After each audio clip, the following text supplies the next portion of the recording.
दो पेपर मुझे बहुत याद आते हैं नीट के। जब से मैं पढ़ा रहा हूँ तब से मुझे नीट के दो पेपर बहुत याद आते हैं, 2016 और नीट 2021।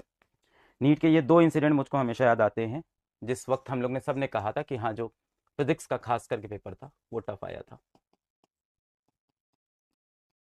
दोनों बार मुझे ये चीज़ लगी, चाहे 2016 की बात हो चाहे 2021 की बात हो, दोनों बार ये फील हुआ था कि फिजिक्स का पेपर टफ हो। पर अभी जो हुआ है इस बार 2025, मुझे लगता है वो 2016 और 2021 सबको बीट कर दिया इस बार डिफ़िकल्टी लेवल में। खास करके फिजिक्स की बात करें तो, खास करके फिजिक्स के पेपर की बात करें तो, ये जो पेपर आया है ना फिजिक्स का, ये बहुत ही अलग था। प्रिडिक्टेबल नहीं है ऐसा पेपर। ये पीवाईक्यूज के बेस्ड पे नहीं है। पर ऐसा नहीं है कि एनटीए ने ऐसे पेपर या नीट में ऐसे पेपर नहीं आए हैं, आए हैं। 2016 में आया है, 2021 में आया है और 2025 में शायद और लेवल बढ़ा दिया है। प्रमुख कारण ऑफ कोर्स यही हो सकता है, पिछले साल पेपर का लेवल जो था वो कुछ ज़्यादा इजी था। हाई रैंक के ऊपर बहुत सारे बच्चे थे, जो एक ही रैंक के ऊपर बहुत सारे बच्चे हो गए थे।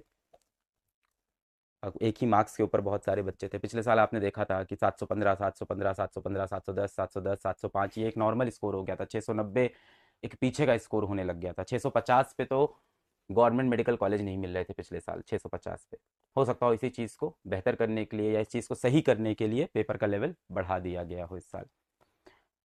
फिजिक्स की मैं बात करूं, फिजिक्स का मैं टीचर भी हूं। मैंने पीडीएफ खोला, मेरे पास पीडीएफ आया था और मैंने पहले क्वेश्चन से पढ़ना शुरू किया हुआ।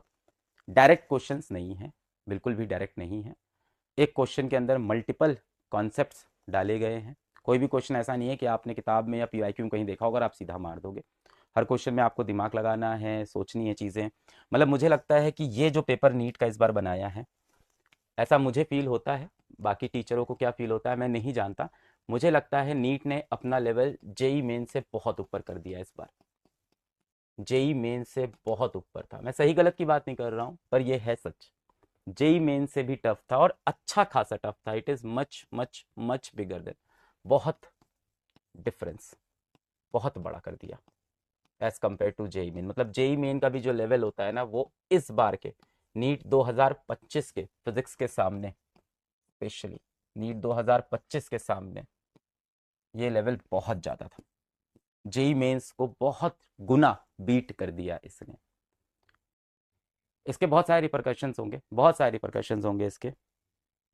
सर्वप्रथम तो ये होगा कि जो कट ऑफ है वो पिछले साल जैसा बहुत ऊंचा कट ऑफ नहीं जाएगा। एक नीचा कट ऑफ हम सबको देखने को मिलेगा, जाहिर सी बात है। उस तरह के कट ऑफ नहीं दिखेंगे, उस तरह के स्कोर नहीं दिखेंगे। पर ये तो खैर बात हो गई उन बच्चों की जिनको फिर भी, माफ़ करिएगा, हाँ, ये तो फिर भी बात हो गई उन बच्चों की जिनको कुछ उम्मीद है बेटा। कुछ बच्चों को बिल्कुल भी उम्मीद अब नहीं रही है, मैं उनके लिए भी यहाँ खड़ा हूँ।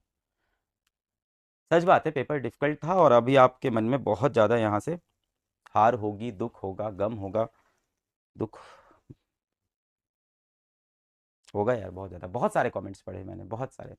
मैं अगर याद करूँ कि नीट 2021 का इंसिडेंट मैं याद करूँ, 2021 में जब नीट हुआ था, मैं रात भर नहीं सो पाया था नीट 2021 में। नीट 2025 में भी लग रहा है मैं रात भर नहीं सो पाऊंगा और मुझे लगता है भारत के बहुत सारे बच्चे आज रात में नहीं सो पाएंगे मेरे तरह। नीट 2021 मुझे आज भी याद है कि पेपर हुआ, 5 बजे ख़त्म हुआ, 5:30 तक पेपर हाथ में आया और मैंने देखा ये कैसा अजीब सा पेपर है। मैं एक बैच में पढ़ाता था, फिजिक्स वाला में ही, अपने ही। आज बैच की बात नहीं करते, मैं पढ़ाता था बच्चों को, बस पढ़ाता था। और जैसे ही पेपर हाथ में आया, मैंने पेपर देखा, मैंने कहा ये क्या पेपर है, ये कैसे सवाल है, ये किस तरह से क्वेश्चन पूछ रहे हैं। तो डायरेक्ट नीट का पैटर्न ही नहीं दिख रहा है, ये तो डिफिकल्ट क्वेश्चंस हैं। ये तो सवाल उस तरह से आ ही नहीं रहे हैं जैसे हम प्रैक्टिस करके गए थे। जिस तरह की चीजें हम साल भर कर रहे थे वो सवाल तो दिख ही नहीं रहे हैं। जिस तरह का हमें पीवाईक्यू में पैटर्न दिख रहा था वो सवाल दिख ही नहीं रहे हैं। और बच्चे बहुत रो रहे थे। मतलब ऐसे वीडियोस मुझे बच्चे भेज रहे थे उस टाइम पे, बना बना के अपने। उस टाइम पे टेलीग्राम बड़ा ओपन रहता था फिजिक्स वाला का, 2021 बहुत शुरू की बात है। तो टेलीग्राम पे बच्चे रोते हुए वीडियो भेज रहे थे। और मैं कुछ नहीं कर सकता ना उस चीज़ का कि सर वहाँ पे बहुत ख़राब हुआ, वहाँ फिजिक्स का एकदम ख़राब हुआ। मुझे कुछ नहीं समझ में आ रहा था। मैं खड़ा हुआ, कुछ बातचीत की, पर आज मुझे लगता है वैसा ही एक दिन है, इसीलिए आज मैं फिर से यहाँ पे खड़ा हुआ। आज भी बहुत सारे बच्चे मुझे ऐसे दिख रहे हैं कि मैं 15 क्वेश्चन छोड़ के आ गया, मैं 16 क्वेश्चन छोड़ के आ गया, सर मेरा ये रह गया वो रह गया। पेपर तो चला गया सर। बहुत सारे बच्चों का आज यही रिएक्शन था। मुझे लगता है नीट 2016 की बात करूं, नीट 2021 की बात करूं, पर इन सब से बढ़कर आज मुझे लगता है नीट 2025 ने जो किया है डिफ़िकल्टी लेवल में, वो एक नया बैरियर सेट कर दिया है।